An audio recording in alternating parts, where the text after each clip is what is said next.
While I was at the doctor's office, my daughter-in-law brought a cleaning crew to my house and sent me a bill for $50,000. That was what I found when I returned that afternoon. An absurd invoice in my trembling hands and 5 strangers moving through my home as if they owned it. But I discovered something much worse that same night. Jessica hadn't hired any cleaning crew.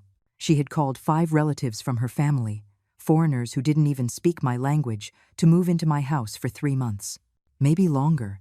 And when I went to her house that night to confront her, with a surprise she never imagined, and she opened the door with that arrogant smile on her face, everything changed forever.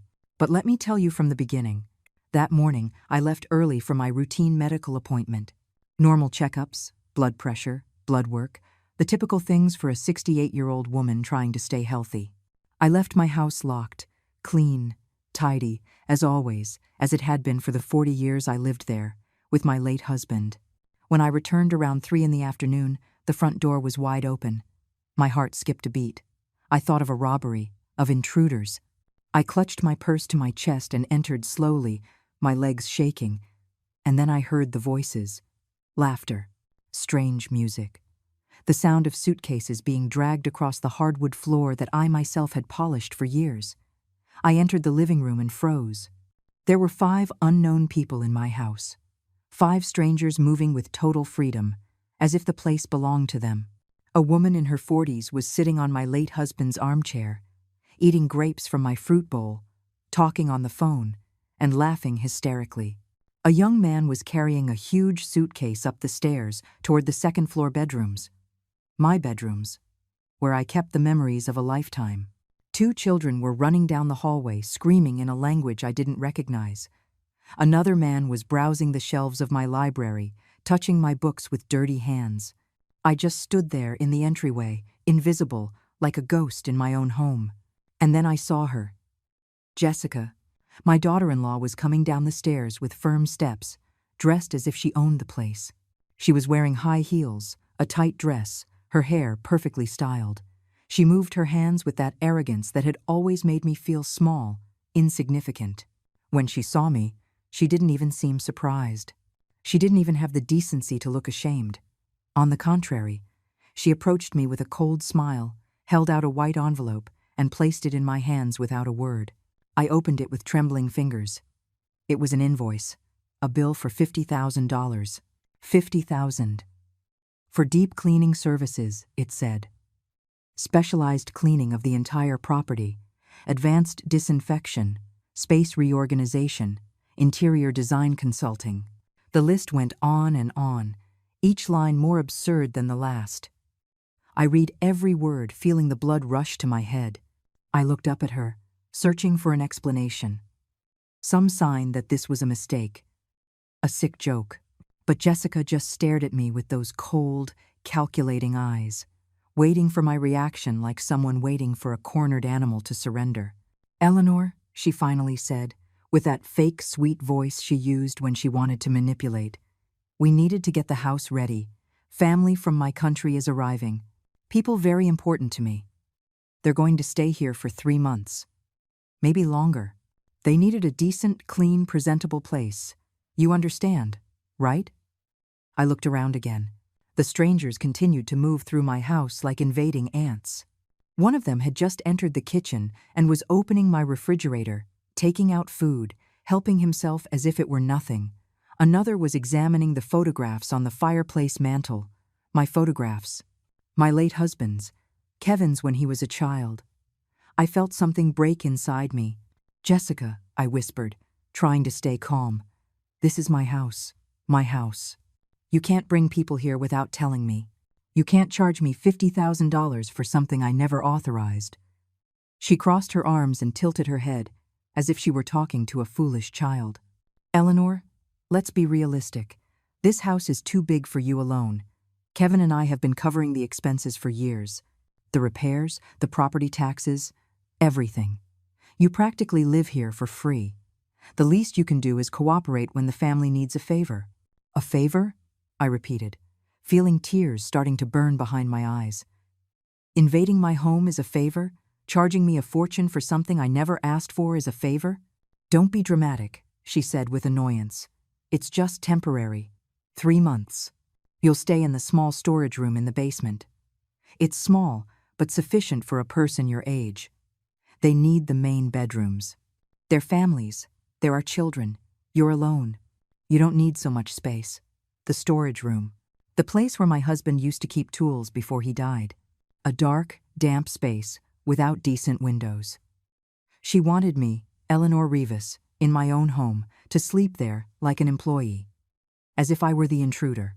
As if my life, my home, my memories were worthless. I tried to speak, but my voice broke. "And Kevin?" I finally asked. "Does my son know about this?" Jessica smiled. That smile that always made me feel like I had lost before I even started. "Of course he knows. It was both of our idea. Kevin agrees with everything. In fact, he's working on the paperwork to get this property officially put in our name. It's only fair.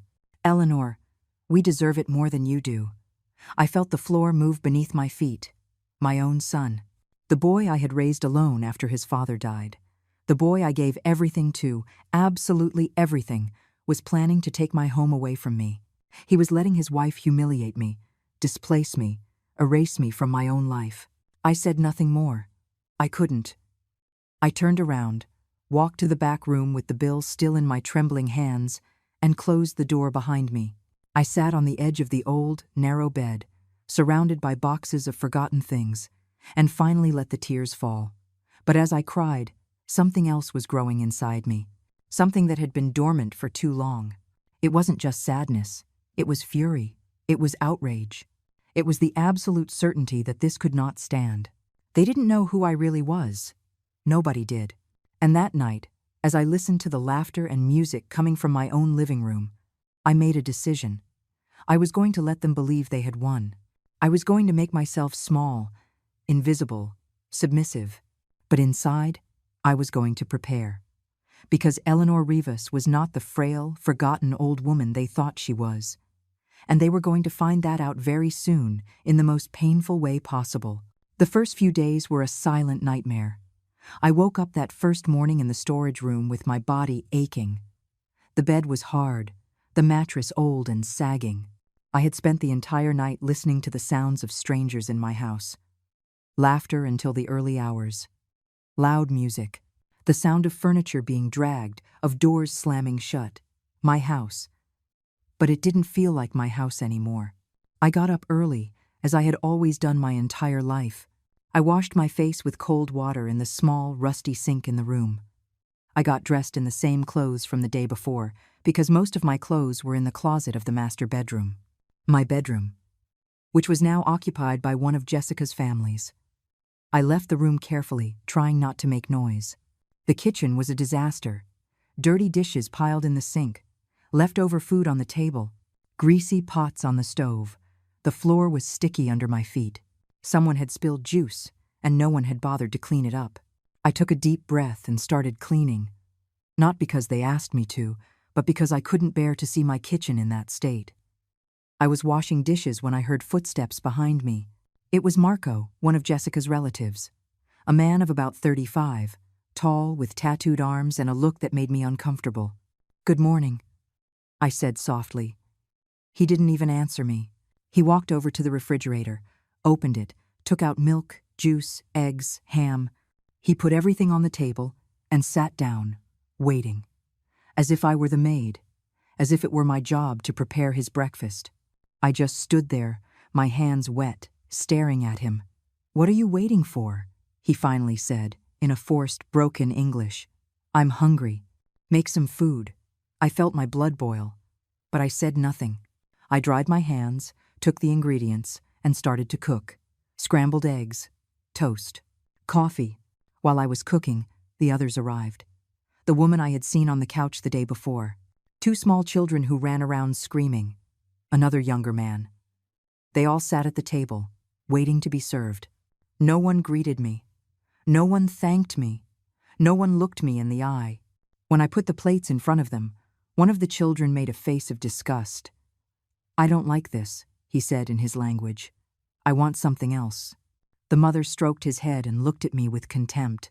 "Make something different for the boy," she ordered. Something he likes. Pancakes. With chocolate. I don't have any chocolate, I replied quietly. She clicked her tongue in annoyance. Then go buy some. What good are you if you can't even feed a child? I clenched my fists under the table. I took a deep breath. And I walked out of the kitchen without a word. I didn't go buy chocolate. I went back to my room and sat on the bed, shaking with rage and helplessness. That's how the first 3 days went. They treated me as if I were invisible, as if I were an underpaid employee in my own home. I cleaned up their messes. I cooked what they demanded. I listened to their complaints and their laughter while I hid in that dark back room. On the 4th day, Kevin finally showed up. My son arrived at noon with Jessica. They walked in the front door as if it were nothing, as if this were the most normal thing in the world. I heard their voices in the living room, greeting the relatives effusively. Laughter, hugs, celebrations. I gathered my courage and came out of my hiding place. Kevin was in the living room, surrounded by the strangers, drinking a beer and laughing. When he saw me, his smile froze for just a second. Then he carried on as if nothing had happened. "Mom," he said with an insulting lightness, "how are you? Are you adjusting well?" I approached him, feeling my legs tremble. "Kevin, I need to talk to you, alone." He looked at Jessica. She nodded, as if giving him permission, as if he needed her authorization to speak to his own mother. We walked to the kitchen. I closed the door behind us. "Kevin, this can't go on," I said, trying to keep my voice steady. "These people treat me like an employee. They've kicked me out of my own bedroom. They're charging me $50,000 for something I never authorized. This is my house. The house your father and I bought. The house where we raised you." He sighed. That tired, annoyed sigh he used when he didn't want to deal with something. "Mom, don't exaggerate. It's only for 3 months. Jessica needed to help her family. They're foreigners, they have nowhere to go. You have plenty of space." "Plenty of space," I repeated, incredulous. "They have me sleeping in the storage room, in my own house." "It's temporary," he said, dismissing it with a wave of his hand. "Besides, Mom, let's be honest. This house is too big for you. You can't maintain it alone. Jessica and I have been paying for the repairs, the taxes, everything.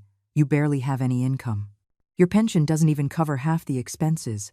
"That's not true," I protested. "I pay my share. I always have." He shook his head. "Mom, we need to talk about something important. Jessica and I have been thinking. The best thing would be for you to transfer the house into our names.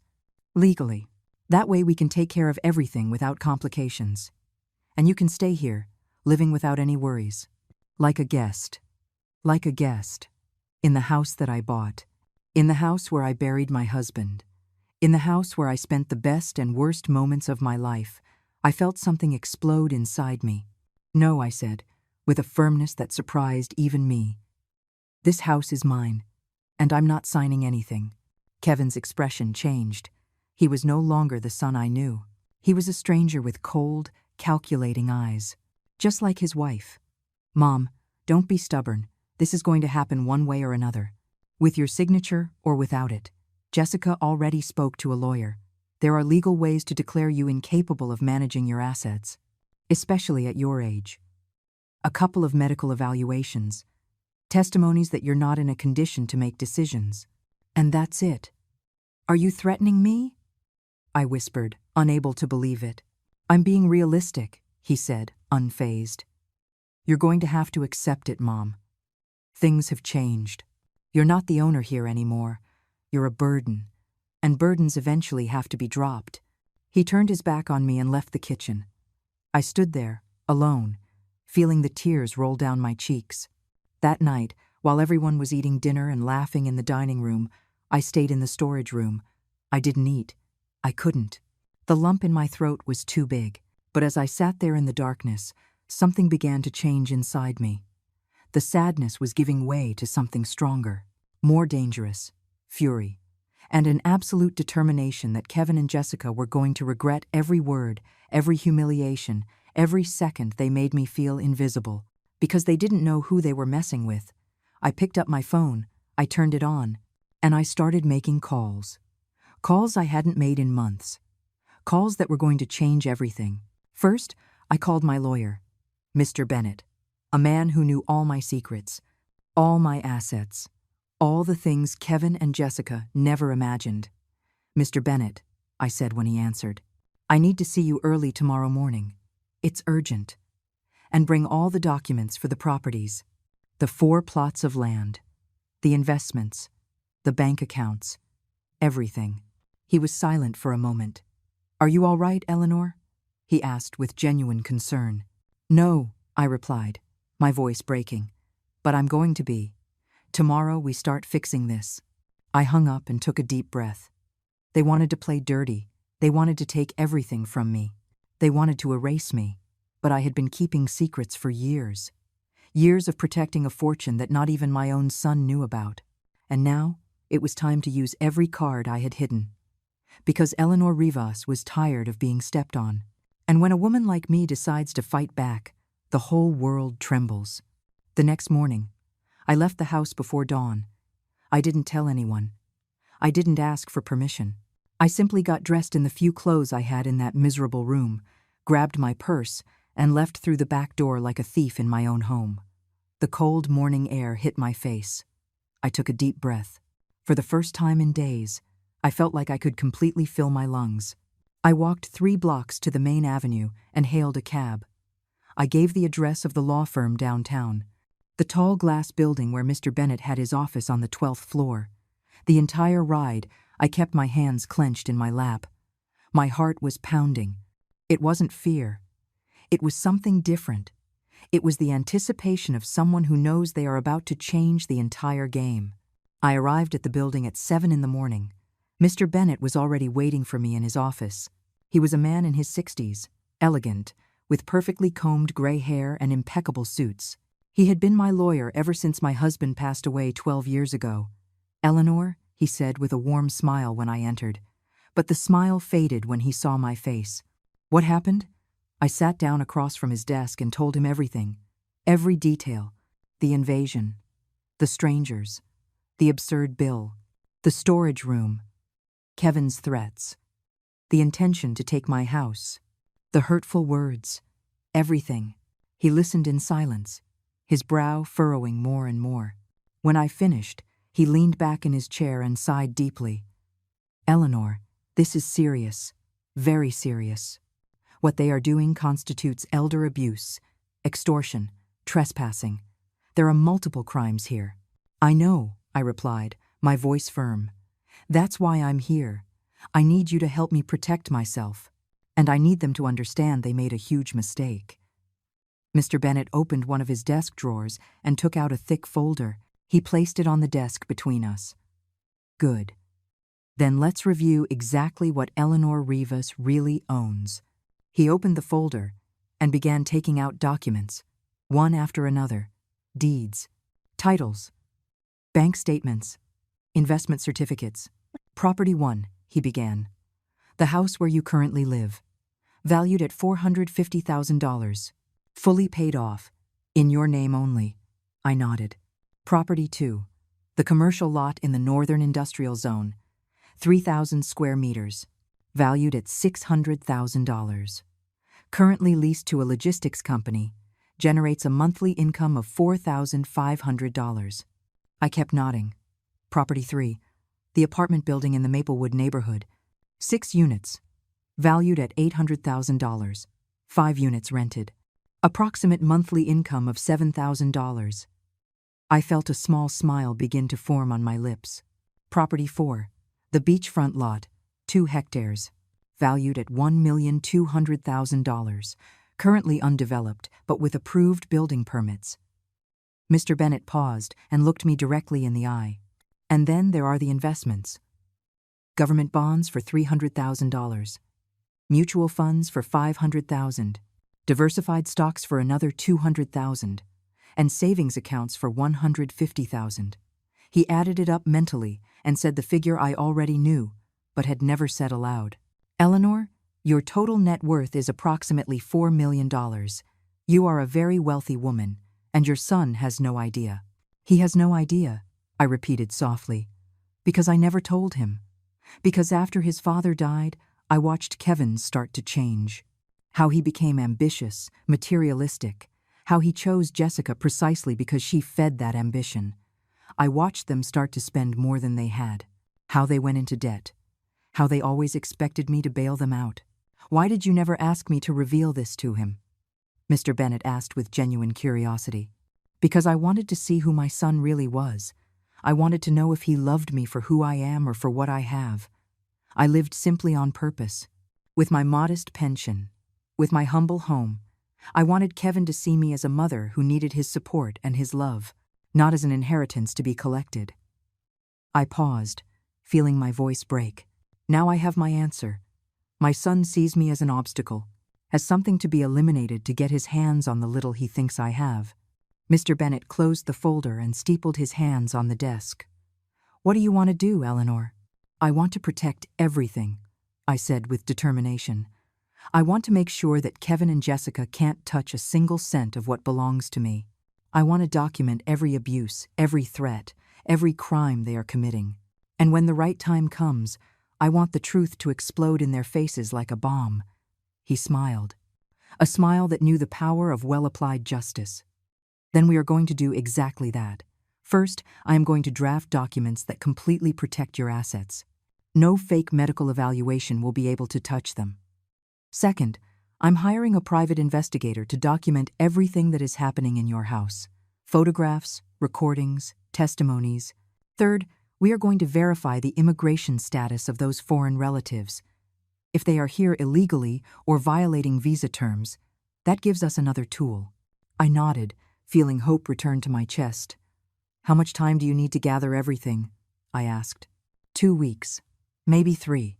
We need to build a solid case. Irrefutable. In the meantime, you have to keep acting like the helpless victim. Let them believe they've won. Let them feel secure, because when someone feels secure, they make mistakes. And we'll be there to document every single one. We spent the next 3 hours going over every detail. I signed documents. I authorized investigations. I established security protocols for my bank accounts. Mr. Bennet gave me a new phone, one that nobody knew about, to communicate without risk of being tracked. When I left his office around noon, I felt transformed. I was no longer the scared, humiliated old woman. I was a woman with resources, with power, with a plan. I returned to the house in a cab. When I walked in the front door, everything was exactly as I had left it. Disorder, noise, cows. Marco was sprawled on the couch watching television. He saw me come in and didn't even greet me. "Where were you?" he asked accusatorily. "There was no breakfast made. The kids are hungry." "I had to go out," I replied softly, submissively. "A doctor's appointment." He snorted in contempt. "Next time, give a warning. We're not your servants to do your job." I bit my tongue. I nodded, and I walked to the kitchen to prepare the lunch they were demanding. But as I chopped vegetables and cooked rice, a small smile played on my lips. They didn't know that every insult, every humiliation, every abuse was being documented, that the private investigator was already on his way, that the hidden cameras were going to be installed that very night while they all slept, that Eleanor Rivas was no longer alone and defenseless, that the woman they were trampling on was actually the owner of an empire they couldn't even imagine, and that very soon, they were going to pay for every second of pain they caused me. I kept cooking. I kept cleaning. I kept being invisible.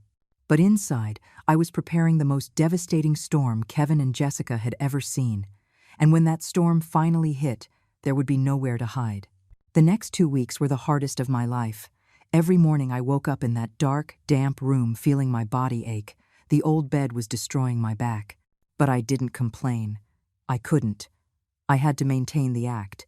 I got up early, before everyone else, and prepared breakfast. I cleaned the disasters they left behind.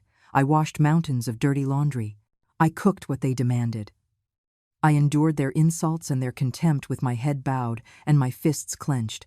But every night, when everyone was asleep, I sat in that room with the phone Mr. Bennet had given me and reviewed the reports he sent. The private investigator was doing an exceptional job.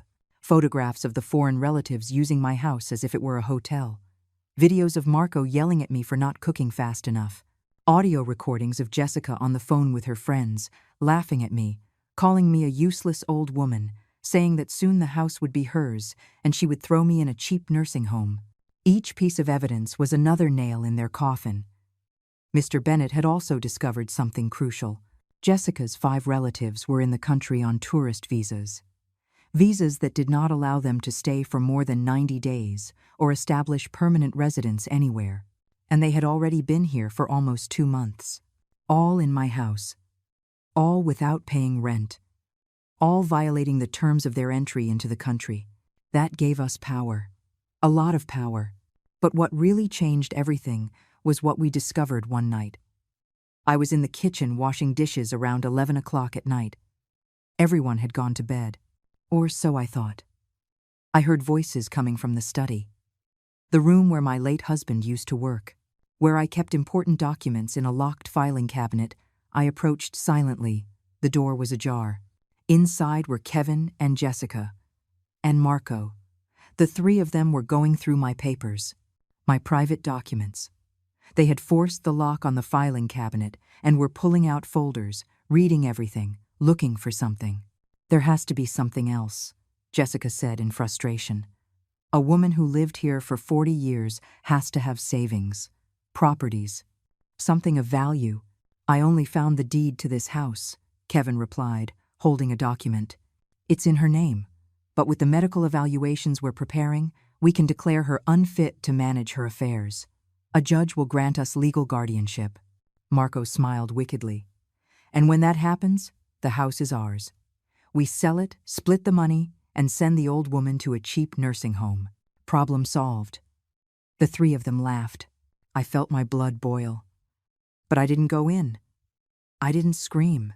I didn't confront them.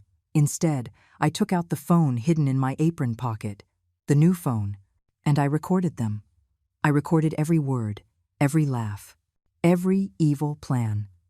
When they finished and left the study, I was already back in the kitchen, washing dishes as if nothing had happened. That same night, I sent the audio to Mr. Bennett. His reply came within 5 minutes. Eleanor, this is pure gold. Conspiracy to commit fraud. Invasion of privacy. Theft of documents. With this, we can destroy them legally. Are you ready for us to act? I replied with shaking hands. Not yet. I want them to sink deeper. I want every person around us to see who they really are. I need 2 more weeks. Because I didn't just want legal justice. I wanted social justice. I wanted my neighbors, my acquaintances, the people who had seen me my whole life to know exactly what kind of people Kevin and Jessica were. The following days were even worse. One afternoon, while I was cleaning the living room, the next-door neighbor arrived, Mrs. Barbara, a woman my age who had been my friend for years. Eleanor, she said, seeing me with a rag in my hand and dirty clothes. What's going on here? I've seen a lot of strange people coming in and out of your house. Before I could answer, Jessica appeared. Oh, Mrs. Barbara, she said with a perfect fake smile. So good to see you. Yes, we have visitors. My family from abroad. They're staying with us for a while. Eleanor is happy to help. Right, Eleanor? She looked at me with threatening eyes. Yes, I whispered. Very happy. Barbara looked at me with concern, but Jessica quickly ushered her to the door. We're a bit busy right now, Mrs. Barbara. But thank you for caring. Eleanor is in very good hands. Ours. She closed the door and turned to me with an icy stare. If you ever talk to the neighbors again about what's happening here, you will regret it. Do you understand? This is my house now, and you are just a guest who can be kicked out at any moment. I nodded with my head down, but in my pocket, my hand gripped the phone that had recorded every word. The last straw came a week later. It was Sunday afternoon. I was in the kitchen preparing dinner for everyone. As always, like the servant they had turned me into, Kevin arrived with Jessica. They had papers in their hands and serious expressions. Mom, Kevin said, sitting at the kitchen table, we need you to sign these documents. What documents? I asked, wiping my hands on my apron. Jessica put the papers in front of me. They're documents that transfer ownership of this house to Kevin's in my name. There's also a power of attorney that allows us to manage any other assets you have. Bank accounts, savings, whatever. I looked at her, unable to believe what I was hearing. And why would I do that? Kevin sighed impatiently.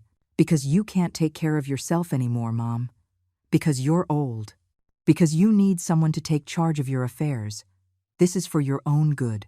I am not signing anything, I said, my voice trembling but firm. Jessica's expression hardened. We're not asking for permission, Eleanor. We have medical appointments scheduled for you next week. Psychological and cognitive evaluations. The doctors are going to certify that you're not in a condition to make decisions, and a judge is going to give us legal guardianship, whether you like it or not. Kevin avoided my gaze. My own son couldn't even look me in the eye while he was threatening me.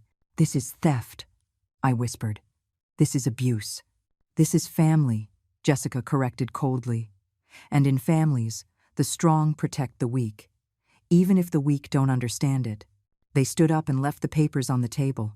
You have until Friday to sign voluntarily, Kevin finally said.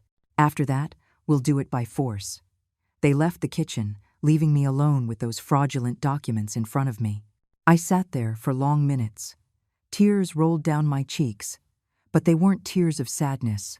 They were tears of absolute fury. I took the documents. I photographed them with the phone, and I sent them to Mr. Bennett with a simple message. It's time. Enough is enough. I want us to act now. His reply came immediately. Understood. Tomorrow at 10 in the morning. We're coming to your house with everything. Authorities, lawyers, immigration officers, get ready. This is going to be big. That night I couldn't sleep, not from fear, but from anticipation of what was to come. Tomorrow was the day Eleanor Rivas stopped being the victim and became the nightmare of those who tried to destroy her. That last night in the storage room, I didn't close my eyes for a second. I sat on the edge of the old bed, staring at the cracked wall, listening to the noises of the house, the snores, the footsteps, the creaking of the floorboards.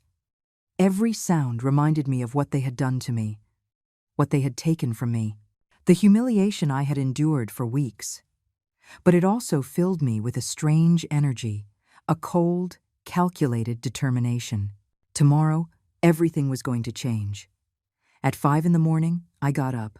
I showered with cold water in that miserable bathroom. I dressed in the best clothes I had stored in that room, a simple but elegant gray dress. I combed my hair carefully. I put on a little makeup. I wanted to look dignified, strong, like the woman I really was. At 6, I left the room and prepared breakfast as always. Eggs, toast, coffee, cut fruit. I put everything on the dining room table with trembling hands. Little by little, they all came down. Marco with a sleepy face. The middle-aged woman yawning. The children running and screaming. The young man dragging his feet. They sat at the table without a greeting. Without a thank you, they began to eat like hungry animals. I stood by the kitchen doorway, watching them, memorizing every face, every gesture of contempt, every smirk of superiority. At 8, Kevin and Jessica arrived.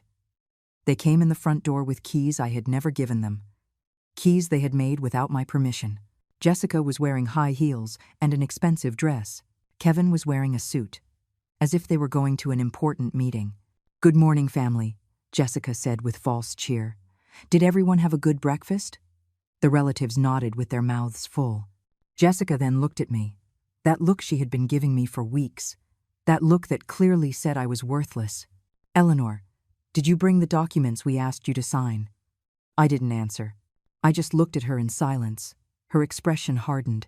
"Eleanor, I asked you a question. Did you bring the documents?"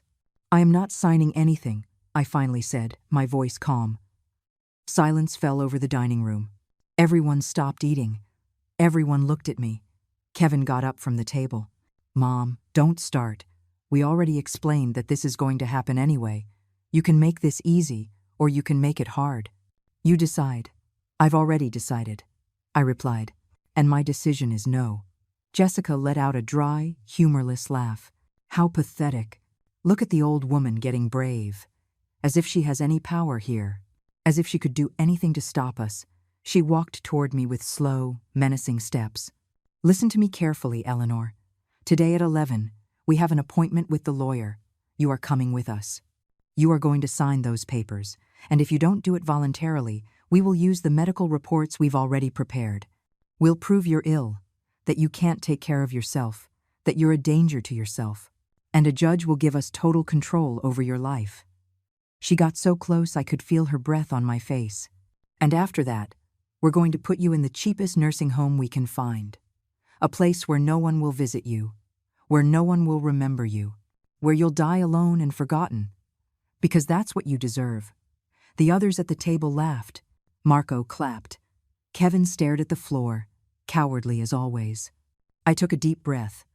I looked at the clock on the wall. 9:30. 30 more minutes. I just needed to hold on for 30 more minutes. "All right," I said softly. "I'll go with you. I'll do what you ask." Jessica smiled triumphantly. "That's more like it. I knew you'd eventually understand your place." She turned to go back to the table, but just at that moment, the doorbell rang. We all froze. "Who is it?" Kevin asked, frowning. "I don't know," Jessica replied. "Eleanor, go open the door." I walked to the door, my heart beating so hard I thought everyone could hear it. My hands were shaking as I turned the knob. I opened the door, and there was Mr. Bennett, my lawyer, dressed in an impeccable suit, briefcase in hand, a professional smile on his face. But he wasn't alone. Behind him were 4 other people. 2 uniformed police officers, a man in a suit holding an ID from the immigration department, and a woman with credentials from social services. "Good morning, Mrs. Rivas," Mr. Bennett said, his voice loud and clear. "I apologize for the hour, but we have urgent business to attend to." He walked in without waiting for an invitation. The others followed him. Kevin and Jessica had stood up. The foreign relatives stared with wide, frightened eyes.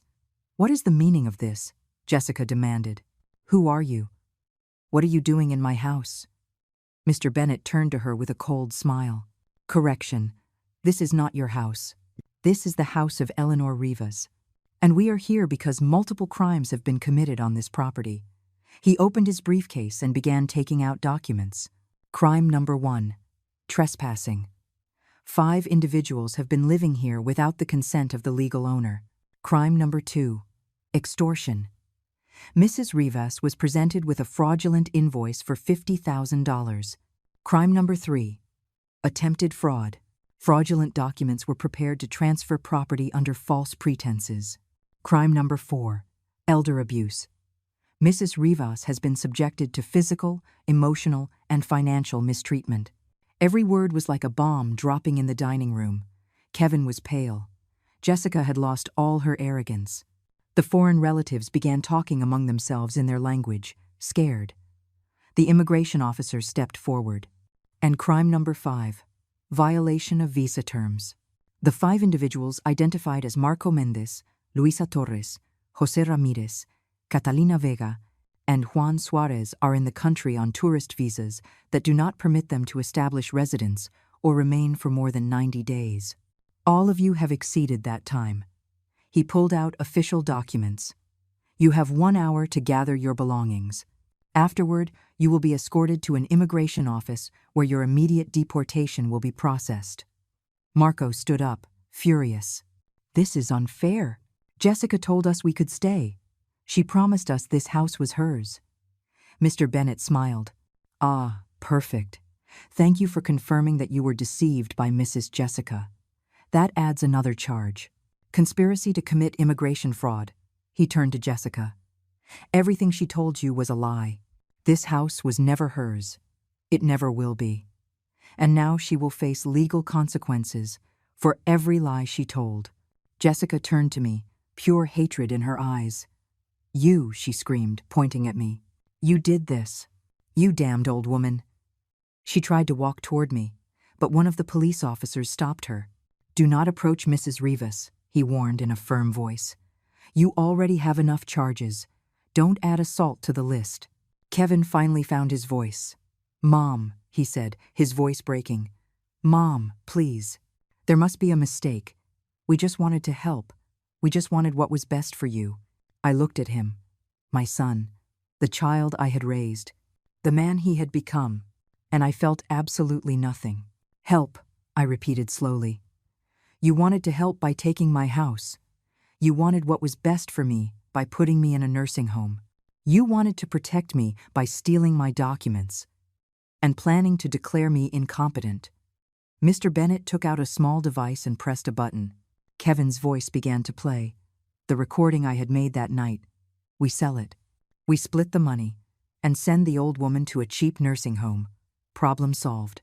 His own words, his own voice, his own conviction. Kevin fell to his knees. Mom, I'm sorry. I'm so sorry. I don't know what came over me. Jessica convinced me. I didn't want this. I really didn't. But it was too late for regrets. Mr. Bennett clapped his hands. All right. The officers will supervise these 5 individuals as they gather their things and exit the property immediately. Mr. Kevin Rivas and Mrs. Jessica Rivas are forbidden from approaching Mrs. Eleanor Rivas until the legal proceedings are resolved. Is that clear? Everyone nodded in silence. And just like that, as the morning sun streamed through the windows of my house, I watched my life begin to take shape again. But this was only the beginning, because the most important part was still to come. The revelation that would destroy everything they thought they knew about me. The next 30 minutes were chaotic. The 5 foreign relatives ran up the stairs to the bedrooms, pushing each other, shouting in their language. The sound of suitcases being dragged, drawers being yanked open, things falling to the floor filled the entire house. The 2 police officers supervised from downstairs, making sure they didn't take anything that didn't belong to them. Jessica sat on the couch with her arms crossed, glaring at me. Kevin remained standing by the window, looking outside, unable to meet my eyes. Mr. Bennett reviewed documents at the dining room table. The woman from social services took photographs of every room, documenting the state of the house, the conditions they had forced me to live in. I stood in the middle of the living room, watching it all as if in a dream. After weeks of humiliation, of forced silence, of making myself invisible, I was finally taking back what was mine. Marco came down first, dragging 2 enormous suitcases. He passed by me without looking, but I managed to hear what he muttered under his breath. Damned witch! You tricked us. You made us think you had nothing. I smiled slightly. He still didn't know the half of it. One by one, they came down. Luisa with her crying children. Jose carrying bags full of clothes. Catalina with her makeup smeared, muttering insults. Juan, the youngest, looking scared at the officers. In less than an hour, the 5 people who had invaded my home were standing in the entryway with all their belongings. The immigration officer handed them papers. These are your notification documents. You must report to the immigration office tomorrow at 9 in the morning. Failure to comply with this order will result in an immediate warrant for your arrest. Understood? They all nodded silently, defeated. The officers escorted them outside. I watched through the window as they got into 2 waiting cabs. As they drove away down the street, as they disappeared from my life forever. When the door closed behind them, a heavy silence fell over the house. Only Mr. Bennett, the woman from social services, Jessica, Kevin, and I remained. Mr. Bennett closed his briefcase and turned to Kevin and Jessica. Now, let's talk about you 2. Kevin took a step forward, his hands raised in a gesture of supplication. Please, listen to me. I know we made mistakes. I know things got out of control. But I'm her son. I'm the only family she has. She can't do this. She can't destroy our relationship over a misunderstanding. A misunderstanding, I repeated, feeling the rage rise in my throat again. You call forcing me to sleep in a storage room a misunderstanding? Kicking me out of my bedroom? Treating me like an employee in my own house? Planning to steal everything I own? That was Jessica's idea, he said, pointing at his wife. She convinced me. She told me it was the right thing to do. I just wanted to help. I just wanted to make sure you were well taken care of. Jessica shot up from her seat. Don't you dare blame me, she screamed. You agreed to everything. You signed the papers. You found the doctors for the fake evaluations. Don't you dare play the victim now. Ah, perfect, Mr. Bennett said, pulling out a small recorder. Thank you for confirming that you both actively participated in the attempted fraud. This makes the legal process much easier. Jessica turned pale as she realized what she had just admitted. Mr. Bennett continued in a cold, professional voice. Kevin Rivas, Jessica Rivas, you are being officially notified of multiple charges: attempted fraud, extortion, elder abuse, falsification of medical documents, theft of private property. You will receive legal summons in the coming days. I strongly advise you to hire a good lawyer. You're going to need one. He paused and looked at them directly. And you are forbidden from approaching Mrs. Eleanor Rivas, calling her, contacting her in any way, or attempting to enter this property. If you violate this order, you will be arrested immediately. Kevin looked at me, his eyes full of tears. Mom, please, forgive me. I didn't want it to come to this. Please, tell me what I can do to fix it. Anything. I'll do anything. I looked at him in silence for long seconds. This man begging for my forgiveness. This man crying and kneeling. He was the same one who had planned to declare me incompetent. The same one who had let his wife humiliate me. The same one who had said he would throw me in a cheap nursing home where I would die alone and forgotten. There is nothing you can do, I finally said, my voice calm but firm. You broke something that can't be repaired. You killed the love I had for you. And there's no fixing that. Mom, don't say that. Please. I'm your son. Your only son. You were my son, I corrected him. But the Kevin I knew died a long time ago. The man standing in front of me is a stranger who only sees me as money. Jessica finally exploded. All of this for a damned house, she screamed furiously. An old, ugly house that isn't even worth that much. I don't know why we're humiliating ourselves for this. It's not worth it. Mr. Bennett smiled. It was a smile that knew the power of well-chosen words. Ah, Mrs. Jessica, that is precisely your mistake. You assumed Eleanor only had this house, that she was a poor old woman living on a miserable pension, that she was worthless. He took another folder from his briefcase. Allow me to correct that impression. He opened the folder on the table and began taking out documents, one after another. This house, indeed, is worth $450,000. But Eleanor also owns a commercial lot in the industrial zone valued at $600,000, an apartment building in Maplewood valued at $800,000, a beachfront lot valued at $1,200,000. With every figure he mentioned, Kevin and Jessica's eyes grew wider and wider. Furthermore, she has diversified investments, government bonds, mutual funds, stocks, savings accounts, all totaling approximately $1 million additional dollars. He paused dramatically. Eleanor Rivas's total net worth amounts to $4 million. She is a very, very wealthy woman. And you had no idea. The silence that followed was absolute. Kevin stared at me as if seeing me for the first time. His mouth was open. His face had lost all its color. $4 million, he whispered. $4 million. Jessica shook her head, incredulous. No, it's not possible. You lived like a pauper. Your old clothes. Your unrenovated house. Your miserable pension. It was all an act. It wasn't an act, I replied calmly. It was a choice to live simply. It was preferring to invest my money wisely instead of wasting it on appearances. It was protecting what my husband and I built over years of hard work. I looked Kevin directly in the eye, and it was a test. A test to see if my own son loved me for who I am or for what I have. A test you failed. Miserably. But, Mom, Kevin stammered, if you had said something, if you had told us, we never would have. Never would have what? I interrupted. Never would have treated me like dirt? Never would have tried to rob me if you knew I had more money? Is that what you're saying? That you only respect me if I'm rich? He couldn't answer, because he knew that anything he said would only sink him deeper. Mr. Bennett put the documents away. I believe everything is clear here. Kevin, Jessica, please remove yourselves from this property now. The legal summons will arrive soon. I suggest you use that time to reflect on your decisions. Kevin took a step toward me, his hands outstretched. Mom, please, tell me there's a way to fix this. Tell me I can earn back your trust. Anything. I'll change. I'll be better. I promise you. I looked at him and felt something shatter inside me, because a part of me, a small, foolish part, still wanted to believe him. Still wanted to think my son could change. But Mr. Bennet put a hand on my shoulder. Eleanor, remember everything they did to you. Remember every humiliation, every insult, every evil plan. People don't change overnight. And they certainly don't when they're still looking for excuses instead of accepting responsibility.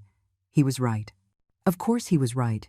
Get out of my house, I said finally, and never come back. Kevin and Jessica walked to the door in silence, defeated, destroyed, aware that they had lost much more than a house. They had lost a fortune they never even knew existed. And more importantly, they had lost the only person who had ever truly loved them unconditionally. The door closed behind them. And finally, after weeks of nightmare, I was alone in my house. My house. When the door closed behind Kevin and Jessica, I stood in the middle of the living room without moving. The silence was deafening. After weeks of constant noise, of strange voices, of cruel laughter, of footsteps invading every corner of my home, there was finally silence. Peace. Emptiness. Mr. Bennet approached me with a concerned expression. Eleanor, are you all right? I didn't answer right away. My eyes scanned the room, the disordered furniture, the stains on the couch, the marks on the walls, the traces of the invasion I had suffered, but I also saw my home, my space, my recovered refuge. I'm all right, I finally said, my voice trembling. For the first time in weeks, I'm all right. The woman from social services finished taking her photographs and approached us. Mrs. Rivas, I've documented everything. The conditions of the room where they forced you to sleep, the general state of the house, the damage to the property. All of this will serve as additional evidence in the legal proceedings. I thanked her with a nod. Mr. Bennet opened his briefcase again and took out more documents. Now we need to talk about the next steps. The legal proceedings against Kevin and Jessica are going to take time. Months. Probably. In the meantime, I have temporary restraining orders that prevent them from approaching you or this property. He placed the papers on the table. I've also hired a security service. They will install cameras on the exterior of the house and an alarm system tomorrow, just in case. Do you think they would try to come back? I asked. He sighed. Desperate people do desperate things. Jessica just found out she lost access to $4 million. And Kevin realized he destroyed his relationship with his mother over greed. I don't know how they will react. It's better to be safe. He was right. Of course, he was right.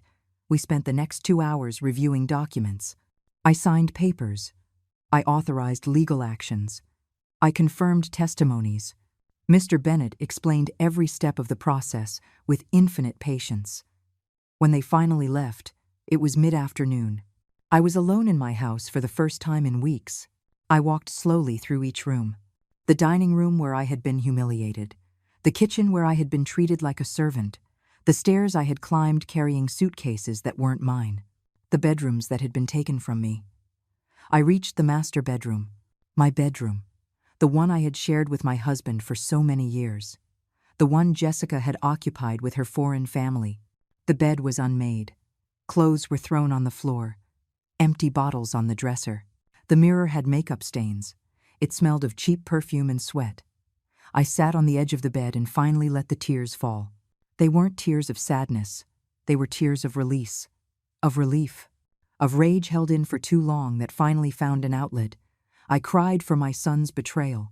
For the years I had dedicated to raising him only for him to see me as an ATM. For the humiliations I had endured in silence. For the woman they had almost turned me into. But I also cried with gratitude, because I had survived, because I had been strong enough to defend myself, because I had not let myself be destroyed. When the tears finally dried, I stood up and began to clean. I stripped the sheets from the bed and stuffed them into trash bags. I didn't want them. I didn't want anything they had touched. I opened the windows wide to let in the fresh air. I sprayed disinfectant on every surface. I cleaned the mirror. I gathered all the trash they had left behind. I worked for hours, until my arms and back ached, until the bedroom smelled like my bedroom again, until I could recognize it as my space again. When I finished, it was night. I was exhausted but satisfied. I took a long bath in the master bathroom tub. Hot water, bath salts, lit candles, all the little luxuries I hadn't allowed myself for weeks. I put on my favorite nightgown, the one that had been stored in a box in the storage room. I got into my bed with clean sheets that smelled like lavender, and for the first time in weeks, I slept deeply. No strange noise, no fear, no humiliation. I slept in my house, in my bed, as the owner I had always been. The following days were strange. I woke up early as always, but there was no one to cook for. There were no messes to clean, no insults to endure.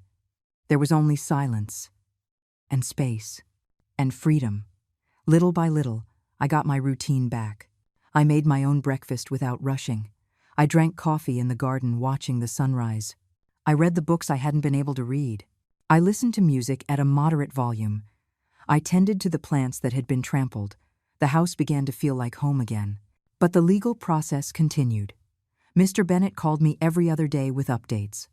Kevin and Jessica had hired a lawyer.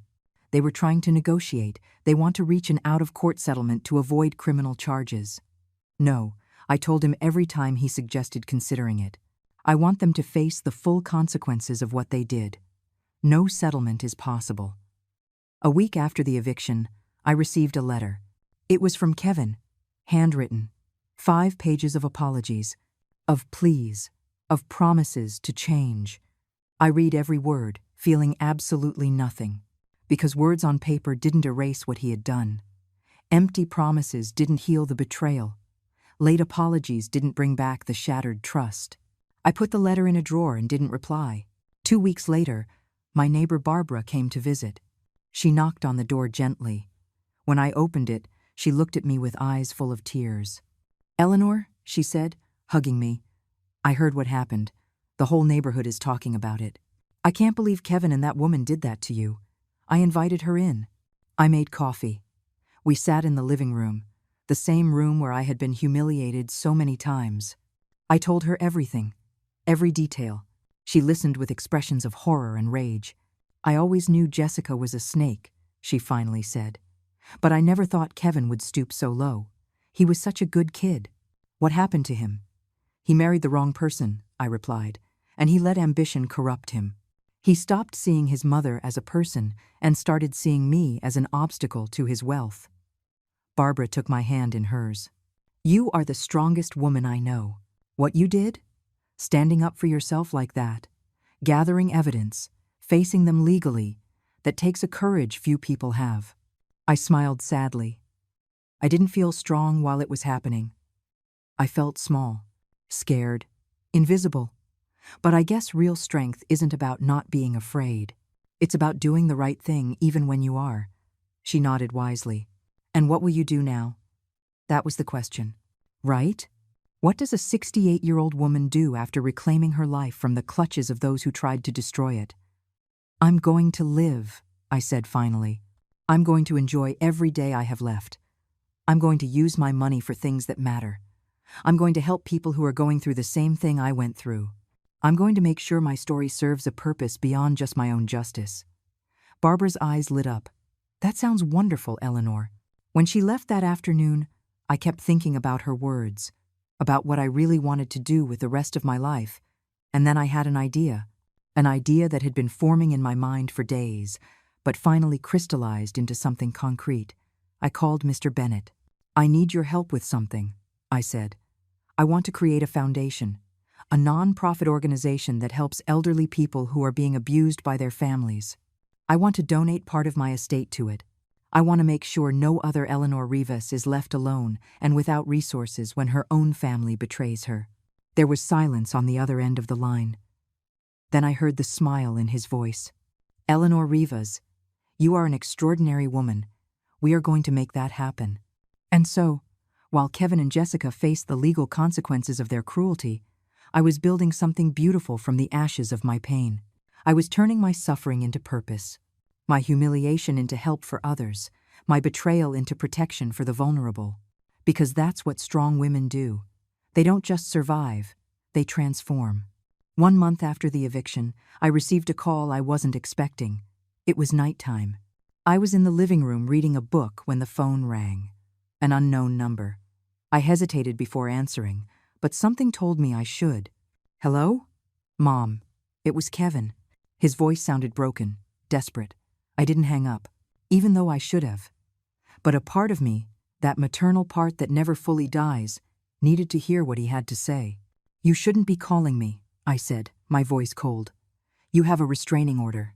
I know, but I needed to talk to you. Please just hear me out for 5 minutes. I remained silent. That was enough permission for him to continue. Everything is falling apart. Mom. Jessica left me. She's gone. She said she wasn't going to stay with a loser who couldn't even steal a house from his own mother. She took everything of value we had and disappeared. I don't know where she is. He paused. I heard his breath hitch. I lost my job. The company found out about the legal charges against me. Elder abuse. Attempted fraud. They said they couldn't keep someone with that record. They fired me 2 weeks ago. Another longer pause. I have no money. Mom. Jessica emptied the bank accounts before she left. I'm living in a cheap motel. I can't pay the rent on our apartment. The owners are going to evict me. I have nowhere to go. I have nothing. His voice broke completely. And the worst part is, I deserve it. I deserve every second of this. Because I was the worst son in the world. I betrayed the only person who ever loved me unconditionally. And now I'm paying for it. I heard sobbing on the other end of the line. I'm not calling to ask you for money. I'm not calling to ask you to forgive me. I know I don't deserve either of those things. I just wanted you to know that you were right, that I became a monster, and that I would give anything to go back in time and be the son you deserved. He fell silent, waiting for my response. I felt so many things at once. Pain, anger, sadness, and yes, a small part of satisfaction in knowing he was facing real consequences. But I also felt something else. Something I didn't expect. Pity, not pity for him, but pity for the relationship we had lost. For the son he could have been and never was. For the years wasted on ambition and greed when we could have had love and family. Kevin, I said finally, I appreciate you calling. I appreciate that you recognize what you did, but that doesn't change anything. You still broke my trust. You still humiliated me in my own home. You still plan to steal everything I have. I know, he whispered. And even though you're suffering now, even though you're paying the consequences, that doesn't mean I have to rescue you. All your life, I rescued you. I gave you everything. I protected you from your own mistakes, and that only turned you into someone who expected I always would. My voice grew firmer. It's time for you to learn to save yourself. It's time for you to face your life without expecting me to solve your problems. Because if I rescue you now, you will learn nothing. And you will do the same thing again as soon as you get the chance. Mom, please. No, Kevin. The answer is no. You are going to have to find your own way. You are going to have to rebuild your life on your own. And maybe, just maybe, if you prove over years that you have truly changed, if you prove to me with actions and not just words that you've become a different person, then we can talk about rebuilding some kind of relationship. I paused. But that will take years. Not months. Not weeks. Years of real change. And until then, don't call me again. Don't try to contact me. Don't show up at my house. Respect the restraining order and let us each rebuild our lives separately. There was a long silence. I love you, Mom, he finally said, his voice broken. I know I have no right to say it after everything I've done, but it's true, and I'm sorry. I'm so sorry. He hung up before I could reply. I sat there with the phone in my hand for long minutes. Tears rolled down my cheeks, but this time, they weren't tears of rage or pain. They were tears of closure, of acceptance, of letting go of something that needed to be let go. Because loving someone doesn't mean you let them destroy you. And being a mother doesn't mean sacrificing yourself into non-existence. Sometimes the greatest love is saying no. It's setting boundaries. It's allowing people to face the consequences of their actions so they can grow. In the following days, I moved forward with my plans. Mr. Bennett and I met with accountants, nonprofit lawyers, and social workers. We designed the entire structure of the foundation I wanted to create. It would be called the Eleanor Foundation, a simple but powerful name. Its mission would be threefold. First, to provide free legal counsel to elderly individuals who were being abused by their families. Second, to offer temporary shelter for those who needed to escape dangerous situations. Third, to educate the community about the rights of seniors and how to recognize signs of abuse. I donated $500,000 as seed money. It was a significant amount, but I knew it could make a real difference in the lives of many people. We hired an executive director, a brilliant woman named Catalina, who had worked for years in social services and understood the problems we wanted to tackle deeply. We rented a small but dignified office downtown. We hired 2 lawyers, 3 social workers, a receptionist, an accountant. The Eleanor Foundation opened its doors 3 months after my own nightmare. On opening day, we invited the media, journalists, community leaders, government officials. I gave a speech in front of all of them. I told my story without shame, without hiding details, because I knew my vulnerability could be strength for others. I stood in front of that group of strangers and said the words I had been holding on to for months. My name is Eleanor Rivas. I am 68 years old, and I was a victim of abuse by my own son and daughter-in-law. They stripped me of my dignity. They treated me like trash. They tried to steal everything I had. I saw tears in the eyes of some people in the audience. But I survived. And I didn't just survive, I thrived. I reclaimed my life. I defended my rights. And now I am using my experience and my resources to help others who are going through the same thing. My voice grew steady. Because elder abuse is a silent epidemic. It happens behind closed doors. It happens in families that look normal from the outside. It happens when ambition and greed overtake love and respect. I looked directly at the cameras. If you are being abused by your family, I want you to know that you are not alone, that you have rights, that you deserve dignity and respect, no matter your age, and that there is help available. The Eleanor Foundation is here for you. The applause that followed was deafening. After the speech, people approached me, some crying, some sharing their own stories, some simply wanting to thank me for having the courage to speak out. One woman in particular stuck in my memory. She was in her 70s. Hunched over, with sad but determined eyes. "My daughter is trying to declare me incompetent," she told me in a low voice. "She wants to take my house. She says I can't take care of myself, but I'm perfectly fine. She just wants to sell my property and keep the money." I took her hands in mine. "Come to our office tomorrow," I said. "We are going to help you. We are going to make sure that what almost happened to me doesn't happen to you." She cried with relief. And I knew in that moment that every second of pain I had endured was worth it. Because that pain had been transformed into purpose, into help, into hope for others. The following weeks were a whirlwind of activity. The Eleanor Foundation began taking cases, dozens of them. Elderly people being financially, emotionally, and physically abused by their own families. Stories that were heartbreaking, but also ignited a determination to fight. We won our first legal case, a 75-year-old woman whose son had forged her signature to transfer her house to himself. We recovered the property. The son faced criminal charges. Then we won another, and another, and another. The foundation began to grow. More donations came in from people who heard about our mission. More volunteers offered their time. More lawyers wanted to work pro bono on our cases. And I, Eleanor Rivas, became something I never imagined. A voice, an advocate, a symbol of resistance against abuse. But more importantly, I became the woman I was always meant to be. Strong, independent, unbreakable. I was no longer the victim. I was the survivor. And I was using my survival to change the world, one senior at a time. 6 months after founding the organization, I received an unexpected invitation. A national television network wanted to do a special report on the Eleanor Foundation and my story. They wanted to show how one elderly woman had turned her trauma into a movement that was helping hundreds. I accepted without hesitation. Because I knew the more people who heard my story, the more people would find the courage to defend their own rights. On the day of the filming, a full crew arrived at my house. Cameras, lights, microphones. They turned my living room into a television set. The journalist was a young woman, maybe 30, but with a maturity in her eyes that made me feel comfortable immediately.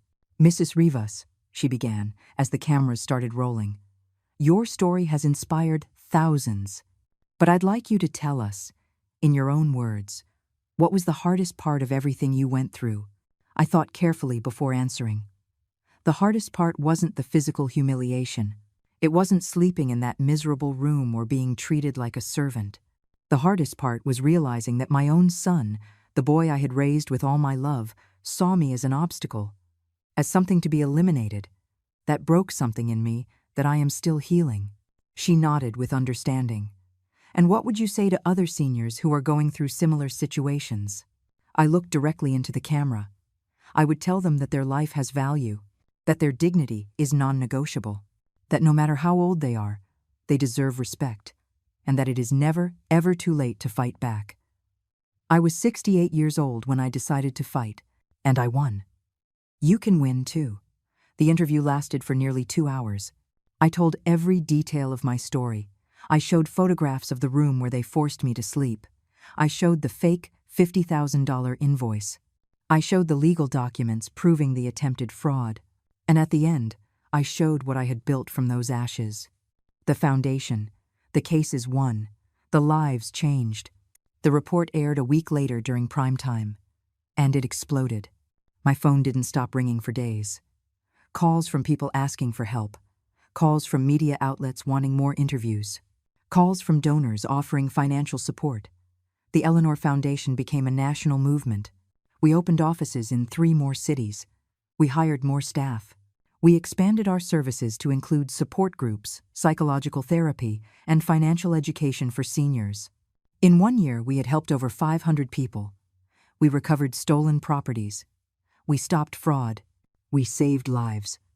And I found myself in a place I never expected, traveling the country, giving speeches, being interviewed by major magazines, receiving awards from organizations dedicated to senior rights. But the most important thing happened on an ordinary afternoon at the Foundation's office.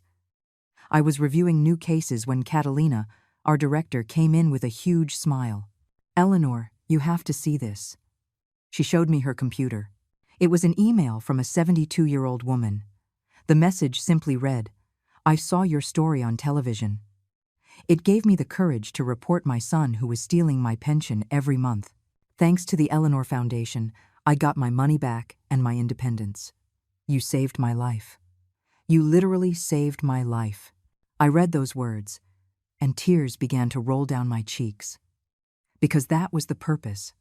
That was the reason I had endured it all, so that no other Eleanor Rivas would have to suffer in silence, so that seniors would know they had power, a voice, and rights.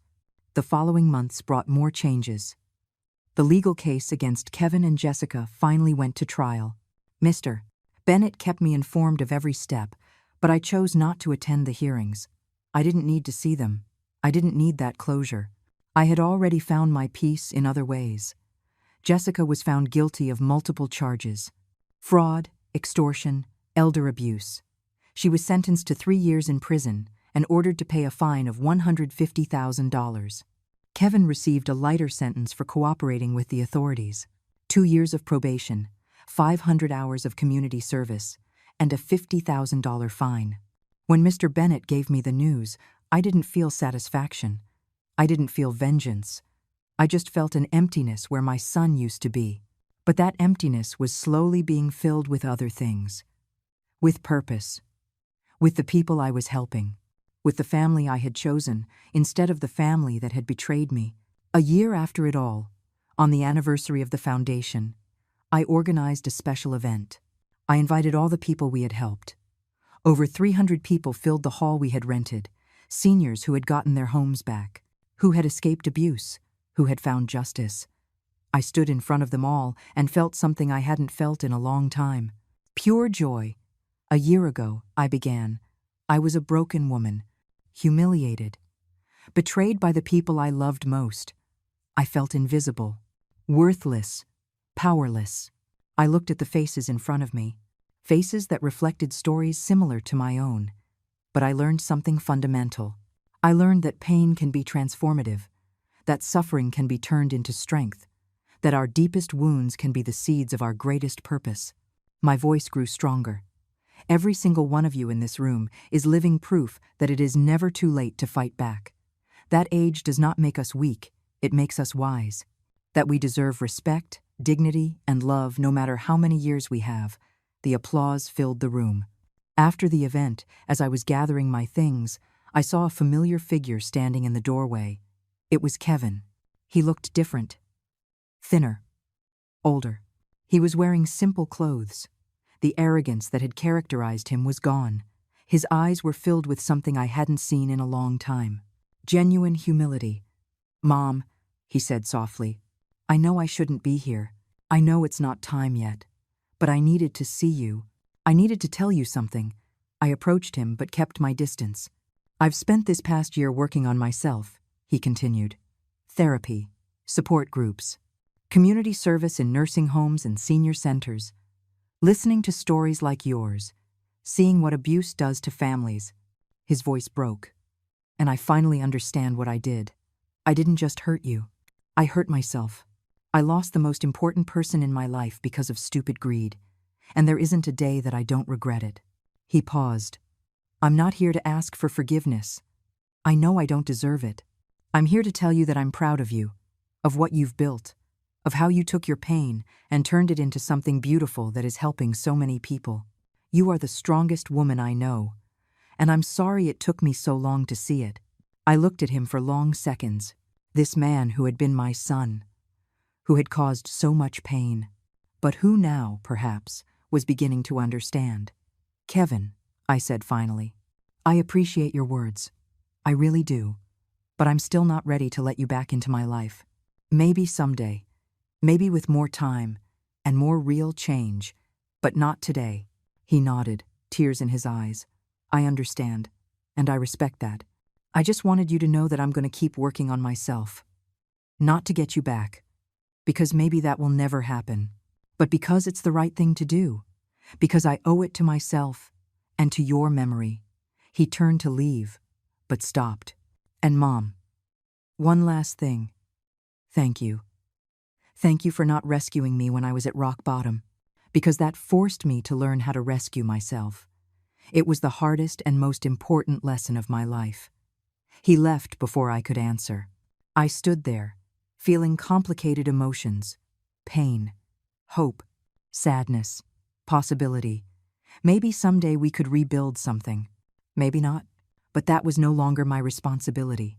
My responsibility was to myself, and to the hundreds of people who depended on the Eleanor Foundation. That night, back in my house, in my bed, in my reclaimed home, I reflected on the whole journey. I had lost a son, but I had gained a purpose. I had been betrayed, but I had found my strength. I had been humiliated, but I had risen stronger than ever. And I understood something fundamental. Life isn't about avoiding pain. It's about what you do with that pain when it comes. You can let it destroy you, or you can use it as fuel to build something greater than yourself. I chose to build, and in the process, I found myself, the real Eleanor Rivas. Not the mother who sacrificed herself into non-existence, not the victim who swallowed humiliations in silence, but the powerful, dignified, and unbreakable woman who had always been there, just waiting to be set free. I closed my eyes that night with a smile on my lips, because finally, after 68 years of life, I had learned the most important lesson of all. Never underestimate the power of a woman who decides to defend what is hers. Because when we remove the chains that others have placed on us, we are unstoppable. And that is the story I want the world to remember. Not the story of my betrayal, but the story of my transformation. The story of how Eleanor Rivas refused to be erased, and instead became a light for others walking in the darkness.